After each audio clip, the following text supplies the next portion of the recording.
گنتی اور اس کا 27واں باب جو 23 آیات پر مشتمل ہے۔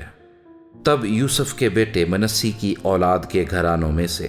صلافہاد بن حفر بن جلاد بن مکیر بن منسی کی بیٹیاں جن کے نام محلہ اور نوحہ اور حجلہ اور ملکہ اور ترزہ ہیں، پاس آ کر خیمہ اجتماع کے دروازے پر موسیٰ اور الیعزر کاہن اور امیروں اور سب جماعت کے سامنے کھڑی ہوئیں اور کہنے لگیں کہ ہمارا باپ بیابان میں مرا، پر وہ ان لوگوں میں شامل نہ تھا جنہوں نے کورہ کے فریق سے مل کر خداوند کے خلاف سر اٹھایا تھا، بلکہ وہ اپنے گناہ میں مرا اور اس کے کوئی بیٹا نہ تھا، سو بیٹا نہ ہونے کے سبب سے ہمارے باپ کا نام اس کے گھرانے سے کیوں مٹنے پائے، اس لیے ہم کو بھی ہمارے باپ کے بھائیوں کے ساتھ حصہ دو۔ موسیٰ ان کے معاملے کو خداوند کے حضور لے گیا۔ خداوند نے موسیٰ سے کہا، صلافہاد کی بیٹیاں ٹھیک کہتی ہیں، تو ان کو ان کے باپ کے بھائیوں کے ساتھ ضرور ہی میراث کا حصہ دینا، یعنی ان کو باپ کی میراث ملے، اور بنی اسرائیل سے کہہ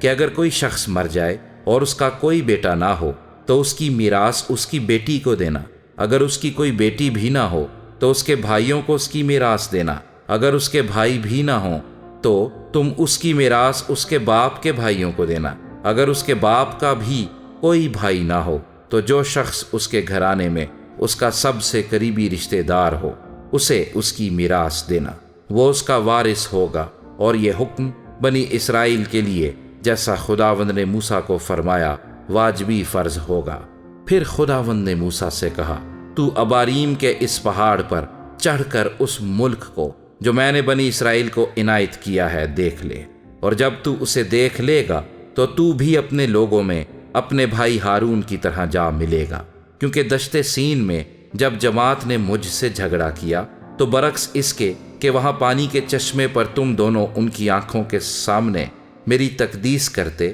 تم نے میرے حکم سے سرکشی کی۔ یہ وہی مریبہ کا چشمہ ہے جو دشت سین کے قاصد میں ہے۔ موسیٰ نے خداوند سے کہا کہ خداوند سارے بشر کی روحوں کا خدا کسی آدمی کو اس جماعت پر مقرر کرے جس کی آمد و رفت ان کے روبرو ہو، اور وہ ان کو باہر لے جانے اور اندر لے آنے میں ان کا راہبر ہو، تاکہ خداوند کی جماعت ان بھیڑوں کی مانند نہ رہے جن کا کوئی چرواہا نہیں۔ خداوند نے موسیٰ سے کہا، تو نون کے بیٹے یشوع کو لے کر اس پر اپنا ہاتھ رکھ، کیونکہ اس شخص میں روح ہے، اور اسے الیعزر کاہن اور ساری جماعت کے آگے کھڑا کر کے ان کی آنکھوں کے سامنے اسے وصیت کر، اور اپنے روب داب سے اسے بہرہ ور کر دے، تاکہ بنی اسرائیل کی ساری جماعت اس کی فرما برداری کرے۔